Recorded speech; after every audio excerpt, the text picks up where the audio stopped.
السلام علیکم ورحمۃ اللہ وبرکاتہ۔ نحمده ونصلي ونسلم على حبیبه الکریم، اما بعد فاعوذ باللہ من الشیطان الرجیم، بسم اللہ الرحمن الرحیم۔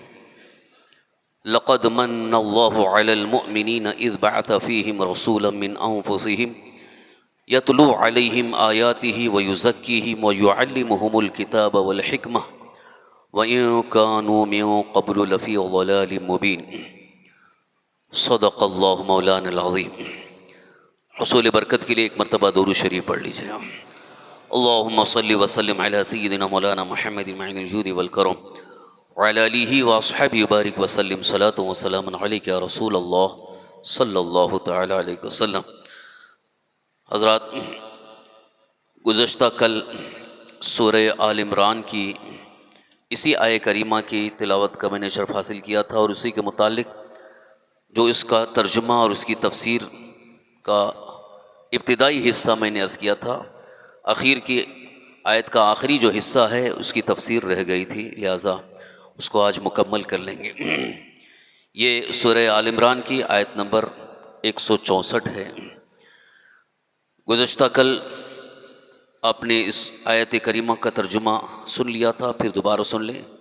لقد من اللہ علی المؤمنین، بے شک اللہ کا بڑا احسان ہوا مسلمانوں پر، اذ بعث فیہم رسولا من انفسہم، کہ ان میں انہی میں سے ایک رسول بھیجا، یتلو علیہم آیاتہ، جو ان پر اس کی آیتیں پڑھتا ہے، ویزکیہم، اور انہیں پاک کرتا، وَيُعَلِّمُهُمُ الْكِتَابَ وَالْحِكْمَةَ، اور انہیں کتاب و حکمت سکھاتا ہے، وَإِن كَانُوا مِن قَبْلُ لَفِي ضَلَالٍ مُبِينٍ، اور وہ ضرور اس سے پہلے کھلی گمراہی میں تھے۔ یہاں اس آیت کریمہ میں ایک تو اللہ تعالیٰ نے اپنے حبیب حضور سرور کائنات صلی اللہ تعالی وسلم کے بعثت کا اظہار فرمایا کہ ہم نے اپنے محبوب نبی اور رسول کو بھیجا تو مسلمانوں پر ہمارا ایک بہت بڑا احسان ہوا۔ کل میں نے اسی چیز کو ذکر کیا تھا کہ احسان کس حیثیت سے ہے اور کتنا بڑا احسان ہے، یہ تو ہم اندازہ نہیں لگا سکتے۔ اتنا سمجھ لیں کہ اللہ تعالیٰ کی جتنی نعمتیں ہمیں ملی ہیں، ان ساری نعمتوں میں سب سے بڑی نعمت سرکار دو عالم صلی اللہ علیہ وسلم کی ذات کریم ہے۔ ذات مصطفیٰ ایمان والوں کے لیے سب سے بڑی نعمت ہے، اس سے بڑھ کر نعمت اور کیا ہو سکتی ہے۔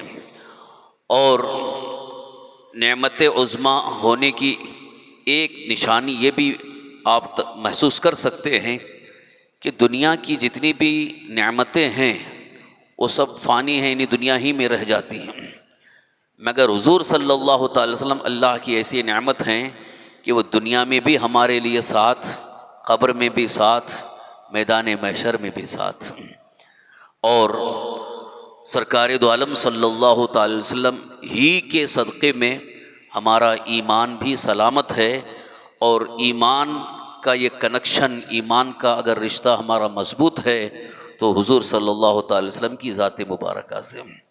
تو اس لیے ہمیشہ یہ ذہن میں رہے کہ اللہ تعالیٰ کی سب نعمتوں میں سب سے بڑی نعمت ہمارے آقا و مولا حضور تاجدار مدینہ ارواحنا فدا جناب محمد الرسول اللہ صلی اللہ تعالیٰ علیہ وآلہ وسلم کی ذات بابرکات ہے۔ اسی لیے ہم کثرت سے آپ کی بارگاہ میں درود پڑھتے ہیں، سلام پڑھتے ہیں، آپ کی بارگاہ میں ایصال ثواب کرتے ہیں، اور آپ کی رضا اور خوشنودی طلب کرتے ہیں۔ اور ایمان کے مکمل ہونے کے لیے بھی حضور صلی اللہ علیہ وسلم نے بھی فرمایا کہ تمہارا ایمان اسی صورت میں مکمل ہوگا جب کہ حضور صلی اللہ علیہ وسلم کی سب سے زیادہ محبت ہو، محبت کامل ہو، ایمان کامل، اور محبت ہی کامل نہیں تو ایمان کامل نہیں ہوگا۔ اسی لیے یہ بھی ذہن میں رہے۔ اب آئیے بعثت مصطفیٰ کے چند خاص مقاصد، یعنی حضور صلی اللہ علیہ وسلم کو اللہ نے رسول بنا کر بھیجا تو بھیجنے کا مقصد کیا ہے، سبب کیا ہے، اس کی کچھ یہاں پر مقاصد اللہ نے ذکر فرمائے۔ پہلے تو یہ فرمایا یتلو علیہم آیاتہ، لوگوں پر اللہ کی آیتیں پڑھ کر کے سناتے ہیں۔ اللہ کی آیتیں یعنی جو قرآن کی آیتیں ہیں، کلام اللہ ہے، اور واقعی میں اللہ کا جو کلام حضرت جبریل امین علیہ السلام کے ذریعے سے اللہ کے نبی حضور سرور کائنات صلی اللہ علیہ وسلم پر نازل ہوا، اور حضور صلی اللہ علیہ وسلم نے ہم کو پڑھ کر کے سنایا، یعنی صحابہ کے سامنے پڑھ کر کے سنایا، پھر انہی کے واسطے سے یہ قرآن ہم تک پہنچا جو کہ اللہ کا کلام ہے۔ تو بعثت مصطفیٰ کا ایک اہم مقصد یہ ہے کہ وہ اللہ کی آیتیں پڑھ کر کے سنائیں گے۔ اب یہاں ایک بہت بڑا راز ہے، اور اسی سے مقام مصطفیٰ اور شان مصطفیٰ بھی ظاہر ہے کہ اللہ نے ڈائریکٹ کلام کو ہم پر کیوں نہیں اتارا۔ جیسے اور پچھلی جو کتابیں ہیں، آسمانی کتابیں، تورات ہے، انجیل ہے، زبور ہے، اور بہت ساری جو آسمانی کتابیں جو اتری وہ ڈائریکٹ آسمان سے کہیں پہاڑ پر کہیں ایک مخصوص جگہ ان کو اتار دیا گیا، وہ آ گئی۔ لیکن یہ کلام اللہ، یہ آخری کتاب قرآن مقدس، یہ اس طرح سے ڈائریکٹ نہیں اتارا گیا، بلکہ سینہ مصطفیٰ پر اتارا گیا، سینہ مصطفیٰ پر اتارا گیا۔ اس کی ایک بڑی وجہ اور اس کا ایک بڑا راز یہ ہے کہ چونکہ قرآن جو اللہ کا کلام ہے یہ اتنا بھاری اور اتنا اہم ہے کہ کوئی اس چیز کو اٹھا ہی نہیں سکتا۔ کسی پر بھی اگر نازل ہوتا تو وہ تو ختم ہی ہو جاتا، جیسا کہ قرآن کریم ہی میں اللہ تعالیٰ نے ارشاد فرمایا لو انزلنا هذا القرآن على جبل لرأيته خاشعا متصدعا من خشیۃ اللہ، اگر یہ قرآن ہم پہاڑ پر اتار دیتے تو تم دیکھتے کہ یہ ریزہ ریزہ ہو کر کے پاش پاش ہو جاتا، یعنی پہاڑ بھی برداشت نہیں کر سکتا، اور آسمان، زمین، پہاڑ کوئی بھی اس کی طاقت نہیں رکھتے۔ تو اللہ تعالیٰ نے اپنے حبیب حضور سرور کائنات صلی اللہ علیہ وسلم کے سینے پاک کو اتنا مضبوط بنا دیا کہ جب کلام اترے تو وہی اس بار امانت کو اٹھا سکتے ہیں۔ تو اسی لیے سینہ مصطفیٰ پر اتارا گیا، اور پھر حضور صلی اللہ علیہ وسلم کے واسطے سے بندوں تک پہنچایا گیا۔ اب اس کو ایک مثال کے ذریعے سمجھیں کہ چونکہ یہ کلام اللہ کا کلام جو ہے ڈائریکٹ اللہ ہی کا کلام ہے، اور کلام اللہ یہ اللہ کی ایک صفت ہے، اور اللہ تعالیٰ کی ہر صفت ذاتی ہے، اور اس کے اندر بہت سارے کمالات، ہر صفت کے اندر اللہ کی تجلیاں ہیں، اور وہ تجلی اگر کہیں پر نازل ہو یا ڈائریکٹ انسان اگر لینا چاہے تو اس کی تاب و طاقت نہیں رکھتا، تو اس لیے ڈائریکٹ انسانوں کو یہ کلام نہیں دیا گیا، بلکہ سینہ مصطفیٰ پر اتار کر کے حضور کے واسطے اور وسیلے سے بندوں کو اللہ تعالیٰ نے عطا فرمایا۔ اس کی ایک مثال دیکھیے، یہ جو ابھی لائٹ جل رہی ہے گھر میں یا کہیں بھی، تو ڈائریکٹ جو پاور ہاؤس ہے، پاور ہاؤس سے ڈائریکٹ یہ کنیکشن نہیں ہے، ڈائریکٹ نہیں آ سکتا، کیونکہ اگر پاور ہاؤس جہاں پر پورا الیکٹرک کا پورا پاور ہاؤس ہے، وہاں سے اگر ہم کوئی وائر لا کر کے یہاں اپنے لائٹ میں جوڑ دیں، کیا ہوگا؟ پورا ایک دم فیوز ہو جائے گا، یہ لائٹ برداشت نہیں کرتا۔ بلکہ ہر جگہ ایک ٹرانسفارمر ہوتا ہے، وہ پاور ہاؤس سے ایک بڑے ٹرانسفارمر میں آتا ہے، پھر وہاں سے چھن کر کے ایک چھوٹے میں آتا ہے، پھر وہاں سے یہ پاور سپلائی ہوتا ہے، تب جا کے یہ لائٹ جو ہے یہ برداشت کر سکتے ہیں، اتنا ہی پاور دیا جاتا ہے۔ اب آپ سوچیں، یہ کلام اللہ جو اللہ تبارک تعالیٰ کی تجلی کا پاور جو ہے وہ انسان برداشت نہ کر سکتے، انسان ختم ہو جاتے، اس لیے اللہ تعالیٰ نے اپنے حبیب ہمارے آقا حضور سرور کائنات صلی اللہ علیہ وسلم کے سینے پاک کو اللہ کی تجلیوں کی آماجگاہ بنا دیا کہ یہاں اللہ کی تجلی نازل ہوگی، پھر حضور کے واسطے سے جب دوسروں کو پہنچے گا تو وہ لوگ برداشت کر سکیں گے۔ قرآن کریم میں یہ آپ نے پڑھا اور سنا بھی ہوگا کہ جب حضرت موسیٰ علیہ السلام نے آرزو کی، تمنا کی، ربی ارینی، اے میرے پروردگار میں تجھے دیکھنا چاہتا ہوں، دیکھنے کی آرزو کی، تو اللہ تعالیٰ نے ارشاد فرمایا لن ترانی، اے موسیٰ تم مجھے دیکھ نہیں سکتے۔ کیوں؟ اس لیے کہ حضرت موسیٰ علیہ السلام کے اندر ڈائریکٹ اللہ کو دیکھنے کی وہ تاب و طاقت تھی ہی نہیں، اس لیے اللہ نے فرمایا لن ترانی، تم نہیں دیکھ سکتے۔ اور پھر آگے ارشاد ہوا اگر تم دیکھنا چاہو ہماری تجلی نازل ہوگی، جو اللہ تعالیٰ کی تجلی کی ایک جھلک نازل ہوگی، کہاں پر؟ کوہ طور پر۔ تو حضرت موسیٰ علیہ السلام کو اللہ نے بلایا کہ یہاں آ جاؤ، کوہ طور پر تجلی نازل ہوگی، وہ دیکھ سکتے ہو تو دیکھو۔ حضرت موسیٰ علیہ السلام کوہ طور پر آئے اور اللہ کی تجلی صرف نازل ہوئی تو اس وقت پورا طور پہاڑ جل کر کے راکھ ہو گیا، اور حضرت موسیٰ علیہ السلام بے ہوش ہو کر کے گر پڑے۔ یہ قرآن پاک میں ذکر، خر موسیٰ صعقا فلما تجلی، جب اللہ کی تجلی کی تاب و طاقت کوہ طور برداشت نہ کر سکا اور حضرت موسیٰ علیہ السلام اس چیز کو دیکھ نہ سکے جو کہ کلیم اللہ ہیں، اللہ کے نبی ہیں، اللہ کے پیغمبر ہیں، تو پھر ہم ڈائریکٹ اللہ کے کلام کو کیسے حاصل کر سکتے؟ یہ واحد ذات مصطفیٰ ہے کہ اللہ تعالیٰ نے اپنے حبیب صلی اللہ علیہ وسلم کے اندر اتنی قوت رکھی ہے کہ حضور نے بے حجاب اللہ کا دیدار بھی کیا، رب کا دیدار بھی کیا، کیونکہ اللہ نے وہ صرف تجلی نہیں، مکمل ذات باری تعالیٰ کے دیدار کی تاب اور طاقت اپنے حبیب صلی اللہ علیہ وسلم میں رکھی۔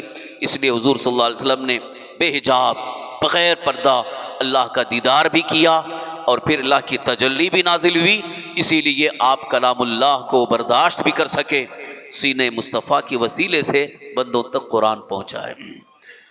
تو یہ آیتیں تلاوت کرنے کا خاص مقصد اس لیے بھی ہے کہ ڈائریکٹ اللہ کی آیتیں بندوں تک پہنچ نہیں سکتی تھی، اس لیے بیچ میں اللہ نے وسیلہ کے طور پر حضور سرور کائنات صلی اللہ علیہ وسلم کو رکھا تاکہ ان کے وسیلے سے میرا کلام بندوں تک پہنچے۔ اب بھی کچھ لوگ جو ہے وہ بیوقوفی کرتے ہیں، نا سمجھی میں کبھی کبھی بول دیتے ہیں ارے ان کے وسیلے کی کیا ضرورت ہے۔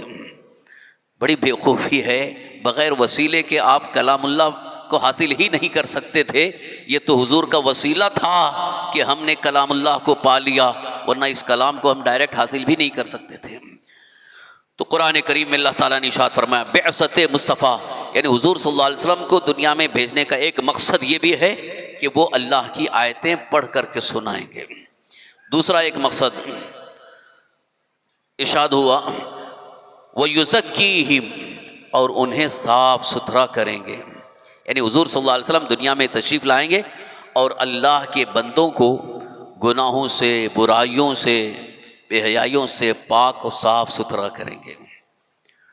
آپ دیکھ لیجئے حضور کی آمد سے پہلے دنیا کے کیا حالات تھے، خاص طور پر عرب کے حالات کو اگر پڑھیں گے تو واقعی میں حیرت ہوگی، تعجب، ایسے بھی گناہ ہو سکتے ہیں؟ سب گناہ تھے وہاں پر، ساری برائیاں وہاں تھیں، اور ایسے ماحول میں اللہ نے اپنے آخری نبی ہمارے آقا حضور سرور کائنات صلی اللہ علیہ وسلم کو اسی جگہ بھیجا جہاں پر مکمل برائیاں ہیں، بے حیائیاں ہیں، ظلم ہے اور حرام کاریاں ہیں، اور سب سے بڑا امتحان یہ ہے کہ وہ زمین بھی پوری پتھریلی زمین ہے، بنجر زمین، مکہ مکرمہ کی زمین بنجر زمین، زمین بھی پتھریلی اور بنجر زمین، اور وہاں کی جو انسان جو رہتے تھے بڑے پتھر دل انسان تھے، یعنی بڑے کٹھور کے جسے کہیں سخت دل، رحم ہی نہیں ہے۔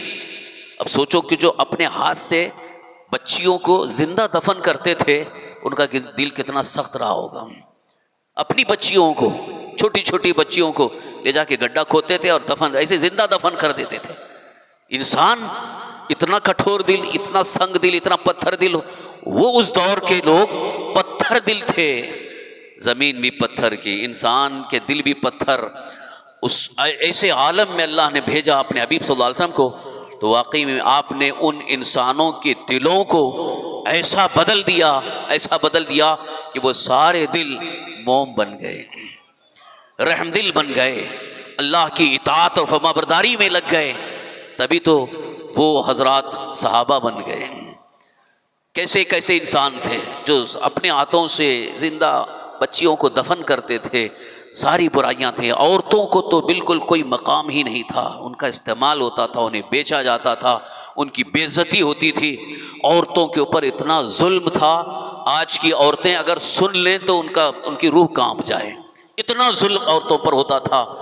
اللہ کے حبیب ہمارے آقا سرکار دو عالم صلی اللہ علیہ وسلم کی تشریف آوری کے بعد سے عورتوں کے ساتھ ہمدردی، ان کے ساتھ مہربانی اور ان کے ساتھ شفقت کا مظاہرہ ہونے لگا۔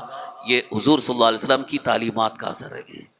یہاں تک حضور صلی اللہ علیہ وسلم نے فرمایا کہ جس کی 2 بچیاں ہوں اور وہ ان کو اچھی تعلیم دے، اچھی پرورش کرے، اچھی تربیت دے اور ان کا اچھے گھر میں نکاح کر کے دے دے، وہ جنت میں میرے ساتھ اتنا قریب ہوگا۔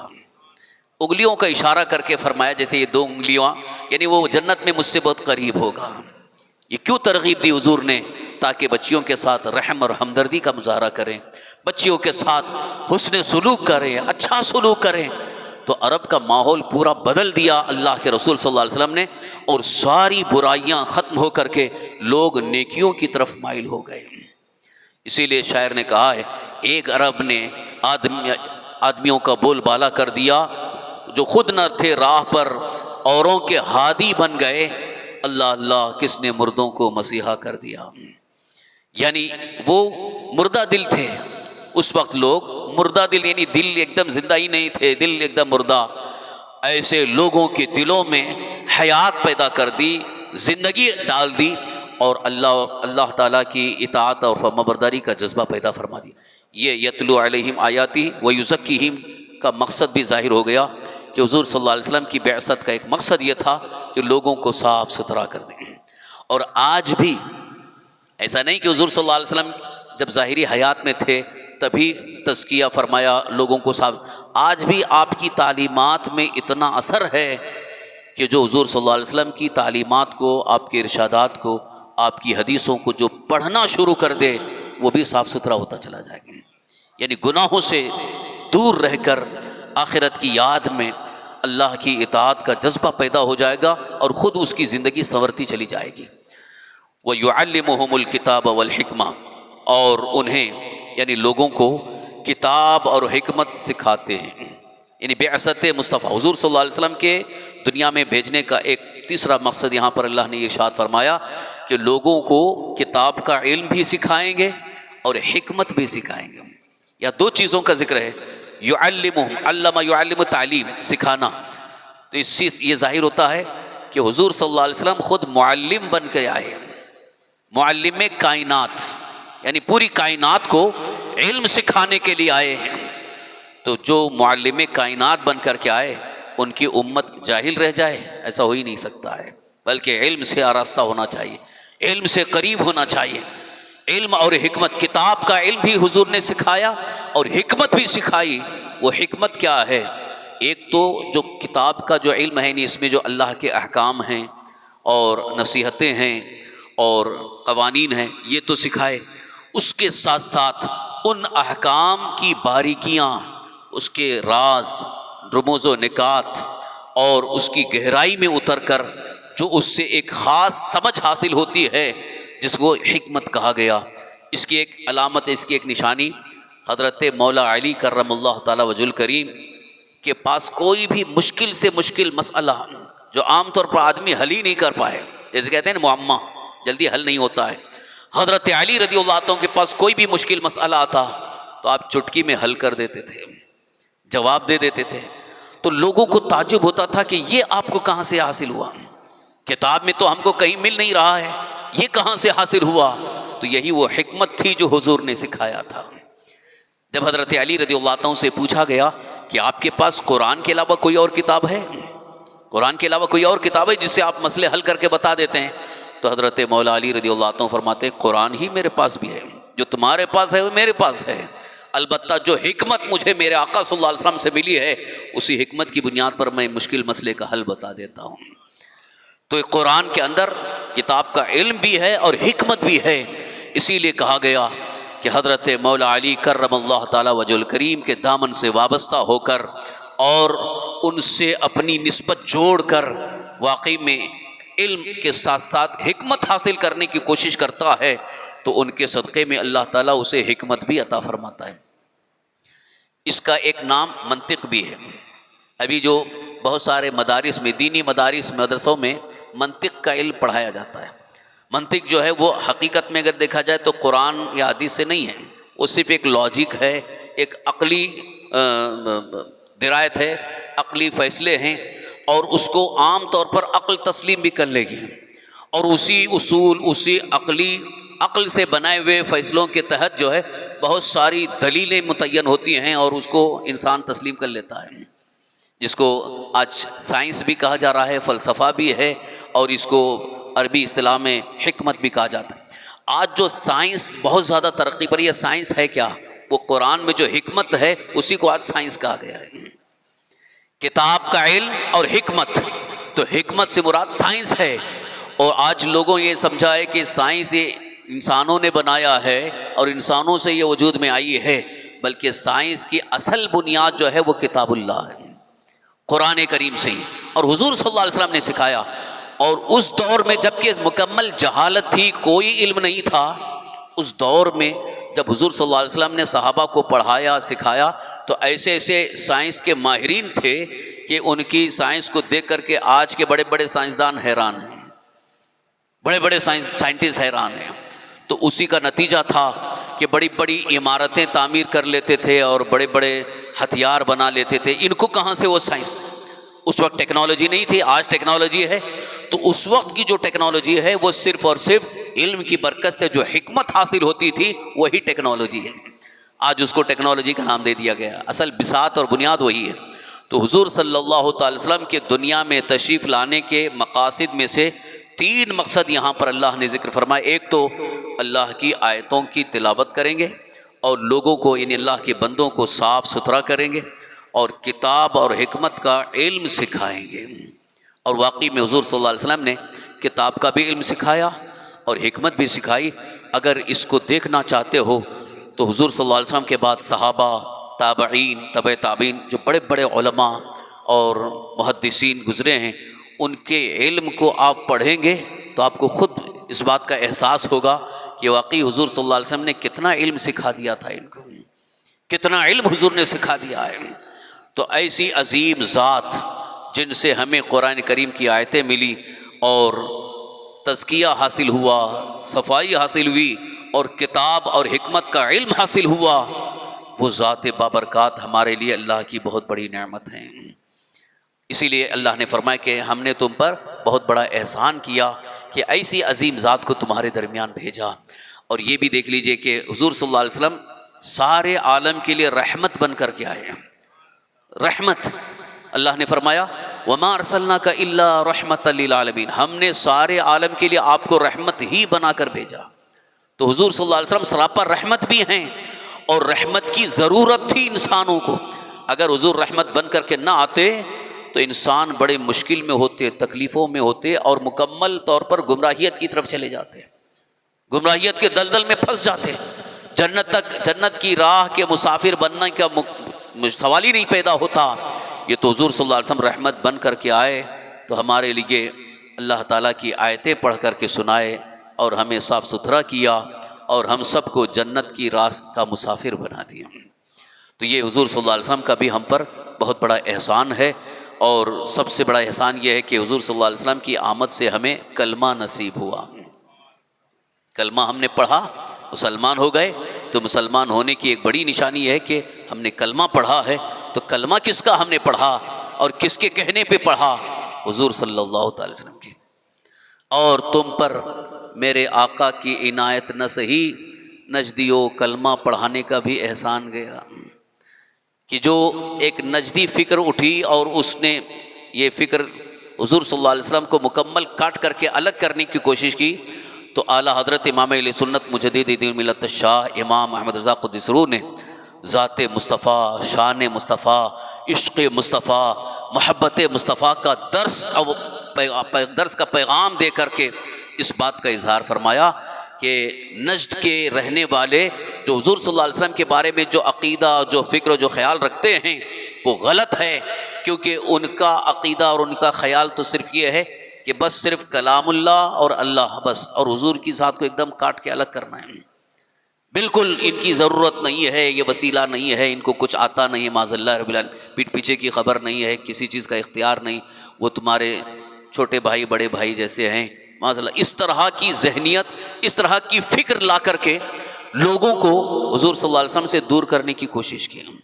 اور حقیقت میں اگر دیکھا جائے تو یہ ساری سازش یہودیوں کی تھی۔ کیونکہ یہودیوں کا سارا ٹارگٹ مسلمانوں کو حضور صلی اللہ علیہ وسلم سے دور کرنے کا ہے کہ اللہ کے رسول صلی اللہ علیہ وسلم سے یہ دور ہو جائیں گے، ادھر سے رشتہ کٹا تو ان کا ایمان سے رشتہ کٹ جائے گا، ایمان سے ہی ان کا رشتہ ٹوٹ جائے گا۔ اس لیے یہودی فکر یہی ہے کہ ذات مصطفیٰ سے ان کو دور کر دیا جائے، محبت مصطفیٰ ان کے اندر سے نکل جائے، عشق رسول ختم ہو جائے اور ان کی شان عظمت وغیرہ ماننے کا سلسلہ ختم ہو جائے۔ اور وہی فکر یہ نجد والے لے کر کے چل رہے ہیں۔ نجد والے کون ہیں؟ جو اس وقت سعودی میں ہیں اور اپنے آپ کو مسلمان بھی کہتے ہیں لیکن یہودیوں کے نقش قدم پر چل رہے ہیں۔ آج کھل کر کے ظاہر بھی ہو گیا، پوری دنیا دیکھ رہی ہے کہ آج اس وقت سعودی حکمراں اور سعودی کے رہنے والے جو غلط عقیدے پر، جو اہل سنت و جماعت کے عقیدے کے مطابق نہیں ہے، وہ ان کی مکمل فکر یہودیوں کی فکر ہو گئی۔ جو یہودی کہتے ہیں، اسرائیلی جو کہتے ہیں، وہی اسی کو مان رہے ہیں۔ بلکہ آپ کو سن کر کے تعجب ہوگا کہ اسرائیل کے خلاف دعا نہیں کر سکتے، بد دعا نہیں کر سکتے۔ ایک امام نے ابھی جو فلسطین میں یہودیوں نے، اسرائیلیوں نے اتنا ظلم ڈھایا، کتنے بچے شہید ہو گئے، کتنی عورتیں بیوہ ہو گئیں، خون کی ہولی کھیلا، اتنا ظلم ڈھایا، اور امام حرم مدینہ نے دعا کی تو اس کو اٹھا کر کے جیل بھیج دیا گیا کہ تم نے ہمارے ابا کے خلاف کیوں دعا کی۔ یعنی ان کی نظر میں یہودی آج بھی اچھے ہیں، معاذ اللہ رب العالمین۔ یہیں سے پوری دنیا کو پتہ چل رہا ہے کہ ان کی فکر کیا ہے اور یہ کس کے فالوورز ہیں۔ حضور صلی اللہ تعالی وسلم سے نفرت ہے اور یہودیوں سے ان کو محبت ہے، تو ان کا ایمان کہاں رہ گیا؟ پھر لوگ ہم سے پوچھتے ہیں کہ ان کے پیچھے نماز صحیح ہوگی؟ جو ظالم ہیں اور ظالموں کا ساتھ دے رہے ہیں اور یہودی فکر رکھتے ہیں، وہ ہمارے نزدیک کیا بلکہ پوری امت مسلمہ کے نزدیک اور کتاب اللہ اور سنت رسول اللہ کی روشنی میں وہ مومن مسلمان ہے ہی نہیں ہیں، لہٰذا ان کی نماز کہاں کی ہے؟ وقتی طور پر قبضہ ہے، ایک وقت آئے گا ان کا قبضہ ختم ہو جائے گا، پھر عاشقان مصطفیٰ ہی وہاں پر نظر آئیں گے۔ اور ان سے پہلے یہ تو ظالمانہ قبضہ کیے ہیں، ابھی 200 سال کا عرصہ ہو رہا ہے یا 100-150 سال کا عرصہ ہو رہا ہے۔ پہلے جو وہاں پر حکومت تھی، ترکی کی حکومت تھی، تب تک وہاں سنی عقائد کے ماننے والے تھے۔ باضابطہ میلاد شریف ہو رہی ہے، صلاۃ و سلام ہو رہا ہے، سارے عقائد اہل سنت۔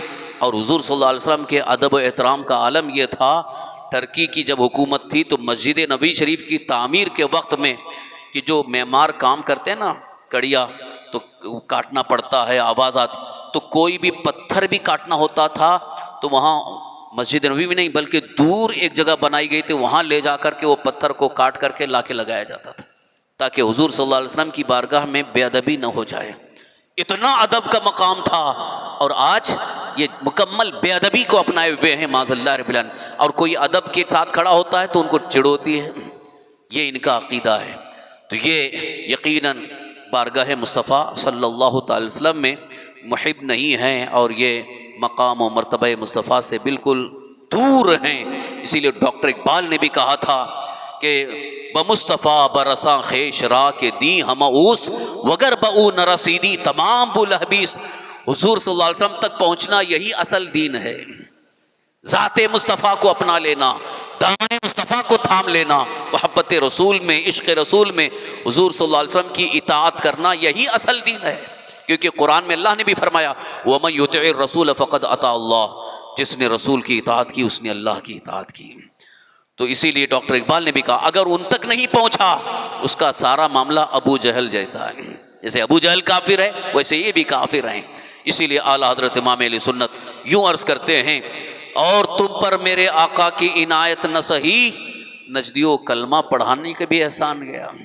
یہ حضور صلی اللہ علیہ وسلم کی آمد کی برکت سے ہمیں کلمہ نصیب ہوا، تو کم سے کم اتنا احسان مان کر ان کی بارگاہ میں صلاۃ و سلام پیش کرتے اور ان کی بارگاہ میں ایصال ثواب کرتے۔ یہاں تو صلاۃ و سلام سے چڑ ہونے لگی، معاذ اللہ رب العالمین۔ حضرات، یہ ایمان کے تحفظ کے لیے یہ اس بات کو پیش کیا جاتا ہے، یہ کوئی ہمارا ذاتی جھگڑا نہیں ہے۔ کچھ لوگوں کو ایسا لگتا ہے کہ مولانا مولوی اپنا صرف ذاتی جھگڑا لگا کے بیٹھے ہیں، ہمارا ذاتی جھگڑا کیا ہے؟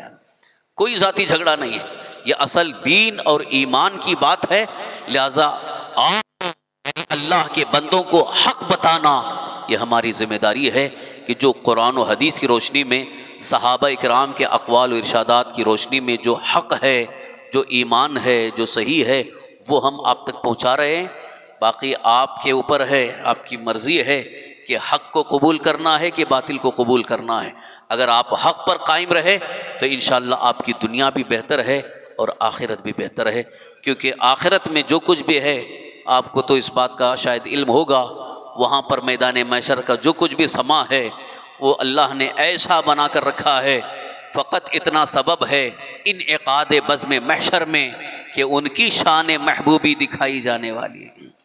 حضور کی یہ جو شان ہم بیان کر رہے ہیں آپ کو میدان محشر میں نظر آئے گا، آنکھوں سے آپ دیکھیں گے کہ وہ جو ہم علماء سے سنتے تھے وہ تو یہاں شان مصطفیٰ ہم دیکھ رہے ہیں کہ حوض کوثر پر حضور جلوہ نما ہوں گے۔ وہاں اگر کسی کو حوض کوثر سے پانی بھی پینا ہے تو وہاں حضور کے قدموں میں جانا ہوگا۔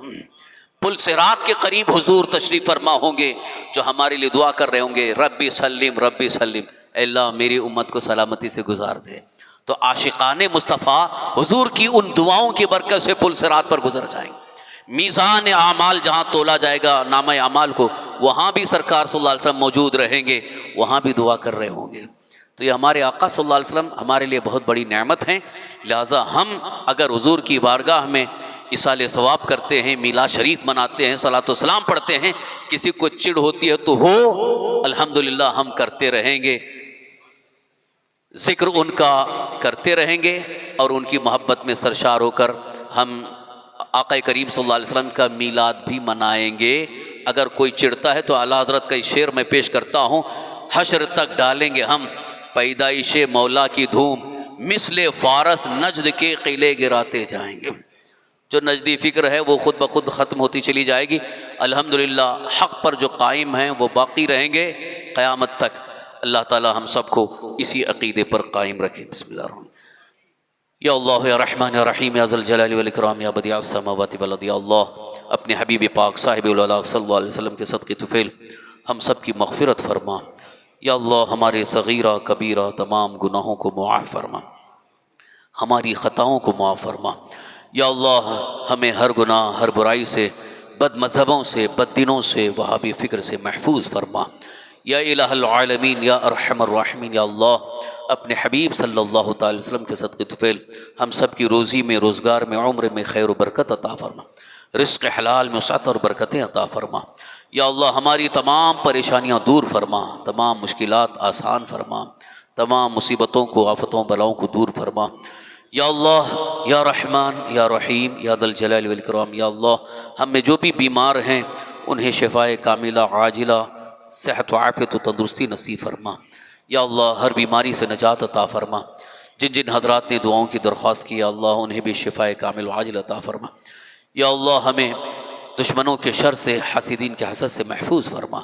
کفار و مشرکین، یہود و نصارہ کے شر و فساد اور فتنوں سے ہم سب کی حفاظت فرما۔ فلسطین کے مظلوم مسلمانوں کی مدد فرما۔ یا اللہ فلسطین کے مظلوم مسلمانوں کو سہارا عطا فرما، ان کے خورد و نوش، رہائش کے انتظامات کی سبیلیں پیدا فرما۔ یا اللہ مسجد اقصی بیت المقدس کو ظالموں کے قبضے سے آزاد فرما۔ یا الہ العالمین یا ارحم الراحمین ہمارے اس ملک عزیز ہندوستان کی سرزمین کو امن و امان، امن و شانتی کا گہوارہ بنا دے۔ یا اللہ اس ملک میں امن و امان قائم فرما، دہشت گردی کو ختم فرما دے، دہشت گردی پھیلانے والے ظالموں کا تختہ ختم فرما دے۔ یا اللہ ان کا اقتدار ختم فرما دے، ان کی قوت و توانائی کو ختم فرما دے، ان سارے دہشت گردوں کو نیست و نابود فرما۔ یا الہ العالمین یا رحم الراحمین، یا اللہ ہمیں دنیا اور آخرت میں عزت، سرفرازی، کامیابی عطا فرما۔ دنیا اور آخرت میں تیرے و حبیب صلی اللہ علیہ وسلم کے ارشادات پر عمل کرتے ہوئے زندگی گزارنے کی توفیق عطا فرما۔ عذاب قبر، عذاب جہنم سے محفوظ فرما۔ یا اللہ ہمارے روزے، ہماری نمازیں، صدقات و خیرات و زکوٰۃ کو قبول فرما، اور ہمیں آخری دم تک ایمان پر زندہ رکھ، ایمان ہی پر خاتمہ نصیب فرما۔ آمین بجاہ النبی الامین علیہ الصلاۃ والتسلیم۔ اللہم ربنا آتنا فی الدنیا حسنۃ وفی الآخرۃ حسنۃ وقنا عذاب النار۔ اللہم ربنا تقبل منا انک انت السمیع العلیم وتب علینا انک انت التواب الرحیم۔ قال اللہ تبارک وتعالی فی شان حبیبہ الکریم ان اللہ وملائکتہ یصلون علی النبی یا ایہا الذین آمنوا صلوا علیہ وسلموا تسلیما۔ اللهم صل وسلم على سيدنا مولانا محمد معين الجود والكرم وعلى آله وأصحابه وبارك وسلم صلاة وسلام عليك يا رسول الله صلى الله تعالى عليه وسلم. سبحان ربك رب العزة عما يصفون وسلام على المرسلين والحمد لله رب العالمين.